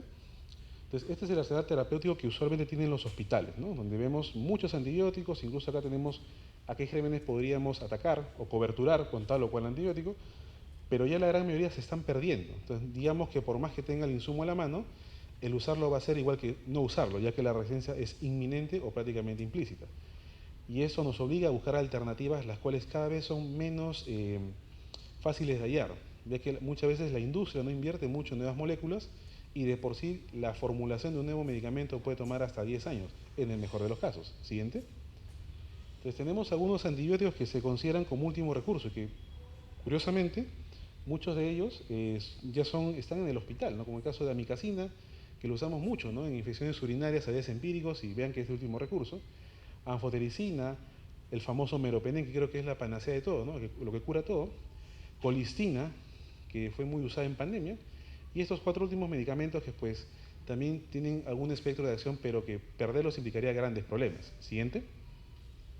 Sin embargo, como les decía, ya ha habido bastantes reportes de resistencia a nivel mundial, entonces tenemos nuevas moléculas, como el caso de cefidrocol, ceftazimab-ibactam y estos demás que son antibióticos, ¿no?, o antibacterianos que han surgido recientemente, aprobados ya por FDA, y algunos antifúngicos, ¿no?, en este caso rezafungina para casos de infección por Candida auris, y sabuconazol, incluso anfotericina bencocleada, para casos de micosis profundas pero manejo prolongado. Pero imagínense perder estas opciones, no teníamos más que darle a los pacientes. Siguiente. Ya que nuestro espectro de actividad en este caso, o nuestros casos, los casos que vamos a ver en el hospital, involucran todos estos escenarios, ¿no? Neumonías, infecciones urinarias, posoperatorias, entre otras. Entonces, imagínense no poder manejar a un paciente con antibióticos ante una infección hospitalaria, ¿no? El desenlace usualmente va a ser mortal. Siguiente. Entonces, algo más que debo añadir. Eso es importante, ¿no? Los cultivos. Muchas veces usamos manejo empírico, entendemos por la premura, por el cuadro clínico del paciente, pero lo más razonable también es tomar algún patrón de referencia, en este caso un cultivo ante sospecha de sepsis, ¿no? Y esto también, enfocarse en el punto o la zona más probable de infección. Si el paciente está con tos, con fiebre, dificultad respiratoria, pues difícilmente va a ser una ITU, ¿no? Entonces, este término de pancultivos poco a poco debe eliminarse, ya que nos obliga a usar más recursos e incluso tratar o sobrelatar infecciones que no lo son. Y en casos quirúrgicos, pues es importante la toma de muestras. Muchas veces tenemos los reportes, ¿no?, donde se opera un paciente, se extrae casi 1 litro de material purulento, pero ningún cultivo tomado, ¿no? Y esto pues nos obliga después a tener que estar manejo empírico por mucho tiempo. Siguiente. Entonces tenemos varios medios, en este caso los famosos cultivos o agares, ¿no?, donde tenemos que demostrar justamente el agente causal. Ese es el objetivo del medio. Una vez que se toma la muestra de un paciente, en este medio se replica el agente bacteriano y se demuestra como agente probable causal, ¿no? Existen varios métodos de diversa naturaleza, pero lo importante es que son útiles para llegar al diagnóstico y saber qué más tiene el paciente. Siguiente. Entonces, esto es importante. Todo paciente séptico, los famosos hemocultivos, ¿no? Pero por favor, evitemos usar solo un frasquito. Un frasco, o sea, uno es igual que ninguno. No ayuda porque la rentabilidad es muy pobre. Por lo menos 2 o 3, idealmente 4 frascos o 2 sets de hemocultivos, que es lo mismo, aumenta la rentabilidad. Y esto es una indicación de OMS, ni siquiera de quien habla, ¿no? También lo recomendable es usar un frasco o un medio para anaerobios, pero bueno, es un poco más sofisticado el asunto, pero al menos con 2 o 3 frasquitos podríamos acercarnos al diagnóstico etiológico. Siguiente. Cuando hagamos funciones lumbares, ¿no?, es también lo correcto o lo ideal es tomar una muestra antes de la primera dosis del antibiótico. Pero a veces tenemos un paciente con ventriculitis, ¿no?, nos mandan a interconsulta y pues está con 14 días mero banco y sigue febril. Entonces es difícil saber qué darle cuando no sabemos qué tiene, ¿no? Entonces, antes de iniciar el antibiótico, una punción lumbar sería lo ideal. Siguiente. Esto que también vemos mucho en áreas críticas, ¿no?, pacientes que están en metilación mecánica por un tema puntual, pero que también debemos tomar muestras de secreción bronquial o aspirado para saber cuál es la causa de la posible neumonía, ¿no?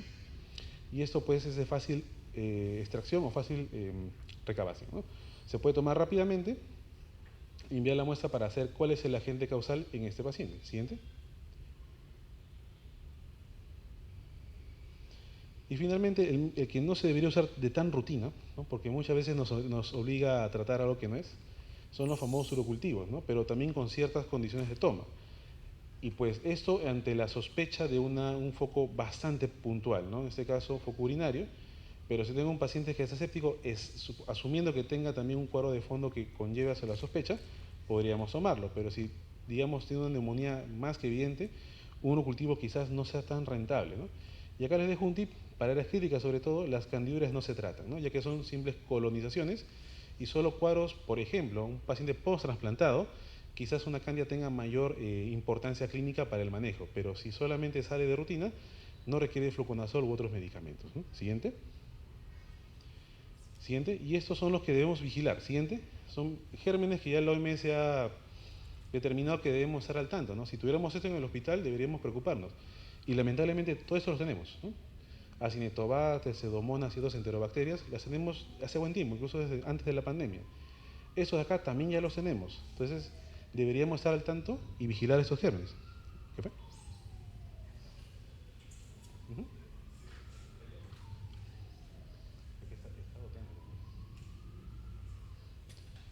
Un momento, por favor.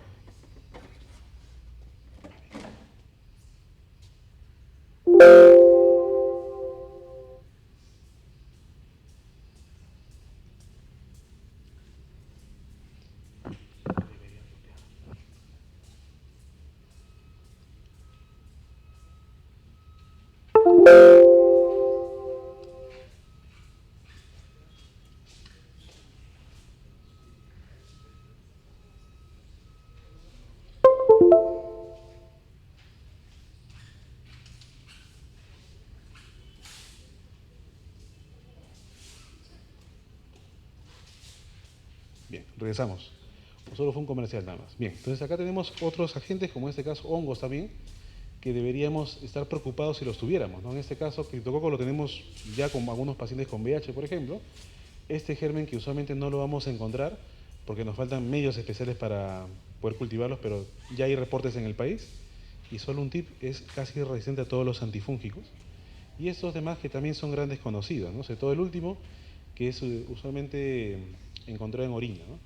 Pero acá tenemos otros hongos más raros, ¿no? Nombres incluso casi impronunciables que también nos debería obligar a estar al tanto y notificar si tuviéramos un reporte. Y esto más con el agente o el personal de laboratorio, ¿no? Siguiente. Entonces, para concluir, siguiente. Estas son las opciones que tenemos de manejo. La anterior, por favor. Ya, siguiente. No, anterior. Sí, por favor. Ahí. Entonces, estos son los antibióticos que tenemos de uso, ya probados muchos por FDA de hace buen tiempo, como algunas cefalosporinas de quinta, ceftarolina, ceftabiprole, otros lipoglicopéptidos para manejo de gérmenes gram positivos, llámese enterococos o incluso Staphylococcus aureus, en el contexto de resistencia antibiótica, donde pues no tenemos más opciones que dar a los pacientes. Y que hace poco ha salido, oritabancina también se podría emplear. ¿Cuál es el problema? Que algunos no han llegado, digamos, al país o no son de fácil acceso para algunos países. Siguiente.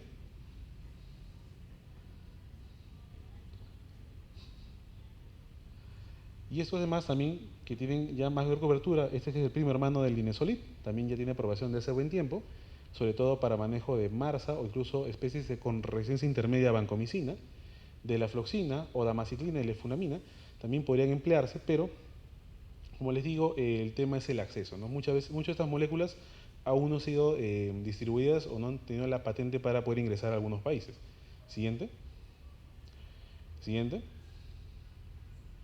Y en el caso de Gram negativos, que es el mayor problema, tenemos que, por ejemplo, amicacina, como les repito, no debería usarse tan empíricamente, es de último recurso y se sigue usando para casos de múltiples resistencias, pero en pacientes no complicados, claro está. Ampicsulbactam también, incluso recordamos muchos áreas críticas, como uso adyuvante para el manejo de Acinetobacter baumannii XDR. Siguiente. Cefepime, que bueno, no está disponible en todos los hospitales, también se podría emplear para casos de AMSES. Cefidrocol, este nuevo antibiótico, ceftazima y bactam, también bastante útil para especies o productoras de carbapenemasas. Y esta asociación con Astronan genera una mayor cobertura, ¿no? El tema también es el acceso o el costo del tratamiento. Este último, ceftazidime y bactam, como opción para manejo de ciertas especies de enterobacterias, también se puede emplear para casos no complicados como alternativa de otros antibióticos de mayor espectro. Siguiente. Miren, curiosamente, ciprofloxacino, que lo usamos a pasos, ¿no? Paciente con diarrea o fiebre, ya estamos usando cipro. También se usa esto como alternativa coadyuvante de último recurso. Colistina, como ven, ya no se usa o no tiene una dosis establecida, ya que solo se debería usar como una especie, digamos, de último recurso, ya que la dosis es muy errática y pues el paciente renales el desenlace puede ser un poco mortal, ¿no? Erabaciclina, acá tenemos alternativas también para manejo de otros gérmenes. Ertapenem, que ya lo incluimos al hospital, de uso tanto intramuscular o endovenoso. Fosfomicina también para casos de neumonías o itus no complicadas. Y gentamicina, muy parecido a amicacina en su contexto. Siguiente. Para acabar, acá tenemos ya los carbapenémicos tal cual, el que usamos de vez en cuando, ¿no? Imipenem y el gran, digamos, meropenem, que usamos a cada rato, ¿no? Pacientes con fiebre ya quieren usar mero, pero vean que también tenemos combinaciones como, en este caso, unidos a inhibidores de beta-lactamasa como relebactam, y en el caso de mero con barbobactam, para justo manejo de especies productoras de carbapenemasas. Levo, que también a veces usamos para neumonías atípicas, también se podría usar coadyuvante. Y vean que otras opciones no tan usadas como minociclina, esto más para acné por ejemplo, o nitrofurantoína también podrían ser un asidero como coadyuvantes para manejo de, sobre todo, neumonías de gran resistencia. Siguiente. Polimicina es también muy parecido a colistina, no se debería usar de primera instancia, o al menos debería ser guiado con un resultado que implique susceptibilidad al antibiótico. Tigecyclina para manejos también tanto de infecciones intraabdominales como neumonías asociadas a ventilador mecánico. Este antibiótico que no lo tenemos en el país usualmente, tobramicina, vean que para tanto cistitis o pielonefritis se podría emplear. Y el famoso cotrimoxazol, ¿no?, que a veces lo usamos para cuadros diarreicos, también pueden ser empleados en algunos otros contextos a ciertas dosis, pero mucho cuidado con pacientes renales. Siguiente. ¿Y qué pasó en el EVES? ¿Tenemos algo nuevo que dar o solo seguimos dando mero banco? Entonces, vean que como servicio de infectología hemos podido lograr ya la inclusión de varios antibióticos.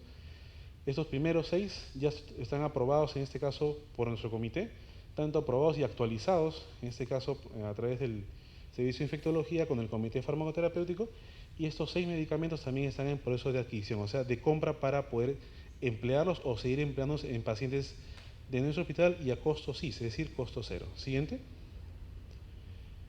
Y finalmente, esta parte que, bueno, como ven, seguimos trabajando en poder mejorar nuestra farmacia antimicrobianos. El tema de Astronal ya fue aprobado por comité, estamos elaborando ya el acta o el documento de requerimiento para este año.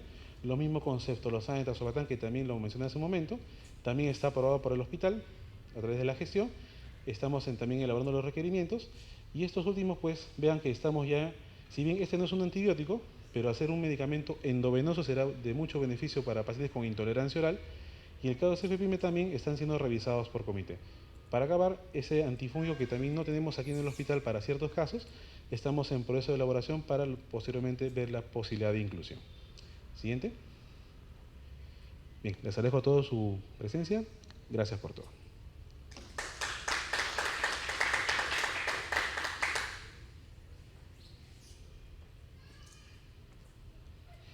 Bien, agradecemos al doctor Gustavo Valencia por su presentación. No sé si del público hay alguna pregunta. Bien, doctor, el gran reto o el gran desafío, si bien vemos que tenemos estrategias, tenemos fármacos para poder resistir, ¿no?, para poder combatir la presencia de estos patógenos. La gran pregunta, ¿qué deberíamos hacer desde el punto de vista de educación para la salud?